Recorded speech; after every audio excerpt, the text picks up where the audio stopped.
All right. So I think it's already live. So let's talk about let's talk about retirement.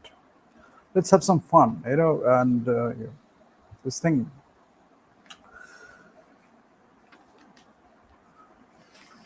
I just wrote 3 pages. I just wrote 3 pages. Initially, I planned not to write anything on retirement because this is a question. It can be a philosophical question. It can be a very serious question. I deal with this a lot because, you know, the first thing I will start with is why should you think about retirement? Why should you think about retirement? Because when you find something you really love, when you find something you truly love, why should you think about retirement? That is the question I will start with. Now, you can help yourself, you can help others, you can do great things, you can be best in your profession, and life is so short. If you truly fall in love with your profession, the work you want to do. Suppose today you were doing this, you learned something from that, and then tomorrow you are doing something else. Gradually it might become bigger and bigger, and that is how it should be. You are making progress, you are going forward, it is getting bigger and bigger. You are taking bigger challenges. You are going for bigger problems. So, why should you think about retirement? We are testing our human potential. We are harnessing our human potential, right? So, initially, I thought of not writing anything and just go with the flow and talk the way I talk in the sessions. But I wrote 3 pages. So, let me share with you. People who work all their lives, people who work all their lives thinking they will live it afterwards. These people, I can give you examples like they think that they will live their life after they have retired. You know, they think they are going to do this, they are going to do that. Before that, they are giving time to their families. Before that, they are giving time to their children. Priorities, how you set priorities, how you put more focus on something over the other. So those things we do. But some people spend their life for others, for their families, for their children, for their friends. They do that. They don't ask the question, what do I love? The simple question they don't ask, what do I love? What can make me happy? Before I make others happy, what can make me happy? Because I can give you my example. The moment I discovered that cinema was my calling or art was my calling, I left everything. Many people suggested it should be a side profession, it should be a hobby, you do this and that, but you should go for something else. I mean, just for money we can go for that, but then I figured out what is the problem is the lack of ecosystem. So I am jumping thinking the ecosystem is already ready. Maybe you have seen it somewhere else in other countries. Maybe it is not there in India. So why nobody is solving that problem? Unless you don't figure out that problem, unless you don't make that problem statement, unless you don't find out what the problem actually is, then how can you expect to solve it? I mean, I'm not talking about wishful thinking. I'm not talking about, this is the thing, that is the thing, I am going to solve it, one day I am going to solve it. I'm not talking about those things. I am telling you that I can solve it. I am telling you what the problem exactly is, or maybe very close to it. Then I can figure out the exact problem too. I'm willing to do that. Maybe I need 4 or 5 people. Maybe I need 10 more people, but I can figure out. I can figure out on my own. I don't need anyone else. Driven by passion, driven by enthusiasm, driven by love, true love. Business can be love, business can be true love, especially if you are in media entertainment, especially if you are in art. You are expressing yourself honestly, you're respecting your self-worth, and then you are making a business out of it. The entire culture is built around that value, those ideals, those values, those principles, the way you take people in your organization. You will tell people that go through the mission statement, go through the vision of this company. This is what we want to do, and we actually mean it. It is not something stolen from our head. on, we actually believe in it. So each and every word that is in the mission statement, that came from the actual values, ideals, or principles that we hold on to. If you do that, then you can develop your training programs, induction programs, this and that. You can do everything, but you believe in that truly. That's why you are building that culture. And actually, if you see realistically or pragmatically, you will see that it requires less effort because you are already in it. You are continuously in it. You are thinking about it. You are following those values and ideals. You are living those values and ideals yourself. So you put less effort. You don't have to put the extra effort, especially not the effort to please others, because you are true to yourself. You are true to the missions. You are true to the mission statement, or you are true to the vision you have created for this company or created for yourself as an artist, as a professional, whatever you want to call yourself. You know, that's why you have to understand congruence, integrity, honesty, driven by something much bigger. You don't think about those petty things. People will come, the critics will come, they will talk about this and that, the trolls will come. They don't have anything else to do. They cannot do the work. They cannot solve the problem. If they could solve the problem, they could have solved the problem already. But they couldn't do that. So the moment you invest your time in those things, superficial things, those comments, what you do, you take yourself away from your actual goal. So priorities, again, people talk about time management. How should you put your priorities? How should you think about your priorities? But again, time management and priorities, you put one thing over the other. Why? Because you truly believe in it. So you can talk about many tools that you have in time management, but just think about it. What is more important to you in this current context, in this current moment? Or if you are thinking strategically in a long term manner, what is important to you? What is urgent to you? What is urgent to you currently in the current context? What is important to you in a strategic context? Maybe over 3 years, 5 years down the line, you're thinking about something to make something happen. Then you're breaking things into smaller parts and you are actually solving the smaller problems. Gradually, you see in the next 3 or 5 years, you are actually solving the big problem. Your strategic horizon can be more than that, can be 10 years. You're trying to achieve something, you're visionary, you are thinking ahead of time, and you're not doing wishful thinking. You're actually working on it. This is how I work. People around me, people who I talk to, people who want to be with me, they are like that. So if I tell you that I can help you with honing your talent, realizing your potential, taking you to a positive mindset, regime or routine, or you can develop it yourself. I can help you. Act as an I can act as a catalyst. When I tell that, I actually mean it. And people who have known me over the years, if they really understand me, they know that I actually mean it. Otherwise, I wouldn't have told you, right? So when we deal with people, we see all these kinds of people. But I will tell you, because I was writing it and then I was thinking and writing, and it came very fluidly, just very fluently, in a fluid manner. It came within few minutes. I think 2 or 3 minutes. I wrote these 3 pages, and let me just share with you.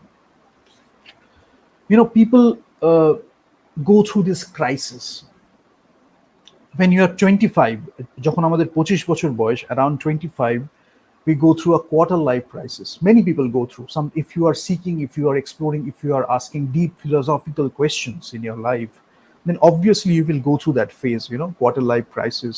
It can be early, 23, 24, but around 25. Sometimes it is around, it depends on the scenario. Sometimes nowadays it is like 20, 22, you are figuring out these deeper questions. I did it a bit earlier, but then it comes in phases. So maybe at 20 or 22, your questions were something else, driven by the scenario, driven by the current situation. But when you are at 25, you think that now the clock is ticking. You have to do this right away. You have to take that step because you really love this thing, and you can sacrifice everything. You can dedicate your entire life because of that cause, because of that profession, because of that love, that passion. We don't see that anymore. But if you truly love cinema, the good, great cinema I'm talking about, you see that subconsciously or consciously you pick up those things. That is how you used to make movies. That is how we used to make movies. That is how we used to watch movies. The experience of cinema, it used to be like that.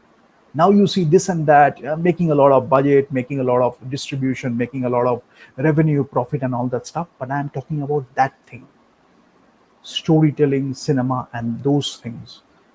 Microcosm of life we talk about, right? So our life, if we don't trust our lives, if we don't trust our feelings and emotions, then we will be faking those feelings and emotions in this film. Even it get even it gets the distribution you want to achieve, you will see that people who are watching it, they are gathering those fake emotions and those things. Now, early in your life, you can go through that, and then again, you can go through a crisis. You can figure stuff for yourself. But if you don't do that, then for the rest of your lives, you're going to have that with you, those fake emotions, those fake feelings. So, asking questions, it is tremendously beneficial and helpful. Okay, so people go through crisis. It can be a quarter life crisis at 25. It can be a midlife crisis at 50. It can be a crisis you are having at the age of 75. And it is not a bad thing, let me tell you, to have a crisis at 75 or 80.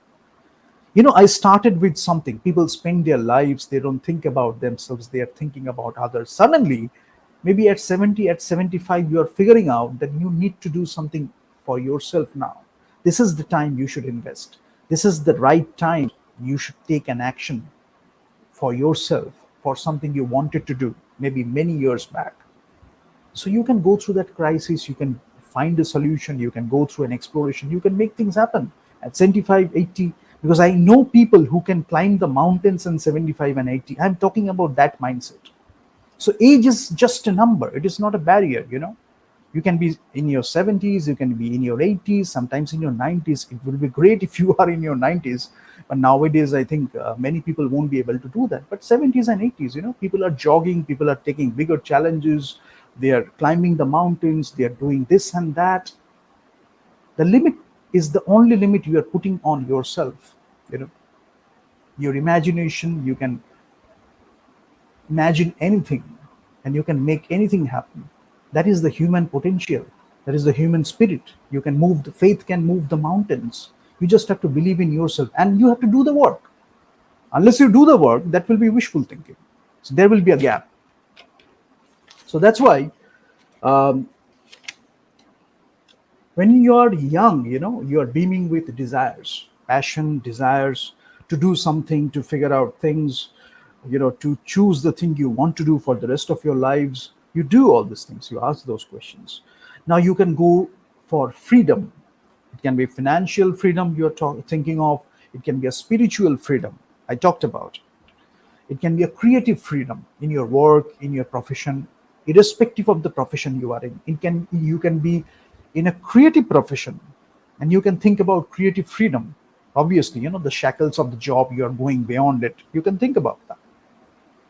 Or you can be in another profession where you don't have that creative opportunity, but you can still go for your creative freedom. And you will see that nowadays people are talking about dynamic problem solving. So you are not sticking to one particular discipline. You're learning from other disciplines so that you can solve your problem in a better way. You can provide holistic solutions or more wholesome solutions. So for that, you have to go through those processes. You understand what I'm talking about?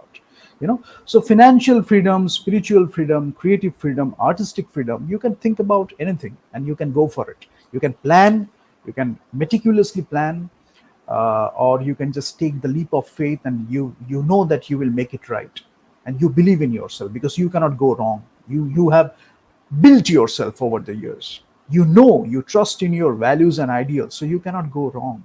Even if you go through a detour, you can come back and you can help others so that they don't have to go through the same detour. That's how we live life. We are making progress, we are helping others, we are sharing things with others so that we can have a better humanity, we can have a better world. And we will have a lot of movies, we will have a lot of stories, great arts, a great way to live life, right? So sense of liberation we think about. uh, you may not know the creative thing or the entire thing. You may not know the entire thing. You're thinking about something, you may not know the entire thing, but there is something good about it. You can have those feelings. You're not getting the entire thing, but you are having your intuitions, your instincts are guiding you that there might be something good. And we should respect those instincts. That is what I'm talking about. You should respect that feeling, you should respect that instinct. Gut feeling, many people call it, but you should do that, especially if you are in a creative industry, if you are in something related to art. I can tell you from my personal experience, I used to go to some places, people used to talk about serious stuff. They didn't even understand it, but they used to uh, have a lot of jargons, they used to have a lot of words, they used to be intellectually lazy, if I call it. Intellectually lazy they used to be, but wheelchair activism, intellectually lazy, but they were using terms to show that they knew something great. Now I understood all these things, or all those things. I didn't have to use those particular words to show. I mean, if I had to, I could have used it, but I didn't have to show those things or use those things to show that I know this, that means I am that. I didn't have to do that. Rather, I understood the experience of knowing it. How could I use it in real life? If I am telling a story, is that experience shaping me in any way? You know, did I learn anything from that? When I was reading that, when I was going through that, did I feel that love? For the sake of love, I was reading it because I was curious about that subject. I was curious about that exploration. I wanted to know more and more. So whatever I could get my hands on, I could just read. I could just read and read and read and read and read, and then um, I realized that thing. I realized something for myself, that those insights, intuitions, and I could converse with the author. So I didn't have to superficially, or just for the sake of showing something, I didn't have to mention those things. But you will find many places where they are doing those things. But I found in some instances, not in all the instances, it was very intellectually lazy, the collective experience. Eventually I figured out they were not making any progress because they didn't understand it. They didn't know how to implement that, so they were not making any progress. They were just stuck in uttering those words, or maybe those concepts, or maybe to have a debate to show the intellectual prowess. They were doing all those things, but they didn't make the progress. But when you think that you can make a story right away, whatever you could get your hands on, you are just reading and reading and reading and reading. You are figuring out the philosophies, you're figuring out those ideas, and then you are, absorbing like a sponge. You are absorbing it. you know so when you are writing your stuff, you're not copying, you're not imitating. Rather, you are inspired by it, you are influenced by it, and you have your own input, you have your own point of view. That is such a great thing, to have your own point of view, because you are adding to the literature, you are adding to the discipline. You understand what I'm talking about? You are contributing to humanity in one particular discipline, or maybe to a group of disciplines. That is the reason we should have education. That is the reason we should have our academic pursuits. Otherwise, you can just read books and books. You can talk to people. I have read this book. This book is written by this guy. That means I am this and that. You can do that. But ultimately, you will see, you will go through that suffocation. You won't feel that bliss and that satisfaction because you didn't quite get it. You didn't ask the right questions. You didn't think about those things. Because chintan or monon, I talked about, when you are doing this chintan and then monon, then you are absorbing those things, you are realizing those things, and the education is towards completion. You can understand. Then you can connect to the greater wisdom of the universe, and you're figuring out stuff nobody else figured out. Great inventions, great discoveries. Why are we stuck? Figure out, you know, especially if you are in your 20s, that is a great time to figure out.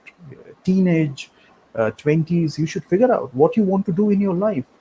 You should not ask anyone. You are the one who should choose. That is the reason I'm doing that. And once you do that,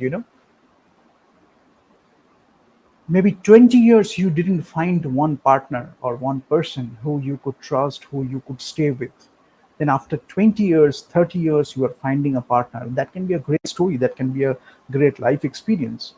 And that partner or that friend can come from any part of the world, and we are connecting together. It's just like we were meant to be together, like soulmates, great friends. We were meant to be together, and we are not uttering one single word, yet we understand that we should have a great time together. We should hang out. We should spend some time together, not uttering those superfluous words, being very cautious about this and that. Rather, we are trusting the feeling, we are trusting that love, we are trusting the communication we are having, even without uttering a single word. That is the thing I'm talking about. Why should you retire? You can do that for the entire life. Art gives us that opportunity. Filmmaking, art, cinema, it gives us that opportunities. We are dealing with human emotions, feelings. So it is in abundance.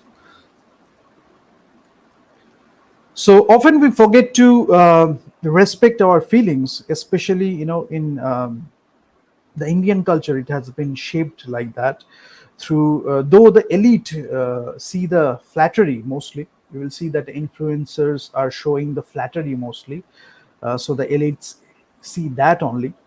But if you explore the actual scene, you will know that they want to restrict that freedom of expression, and they want to restrict that freedom of speech. So some people say that you let go, but then they are the first ones to keep you stagnant and regressive. So the thing that no one tells you is that acting influences us in many ways. Now, I will just switch it off and I will break it into three parts. Then we will go to the next session. Let's try this.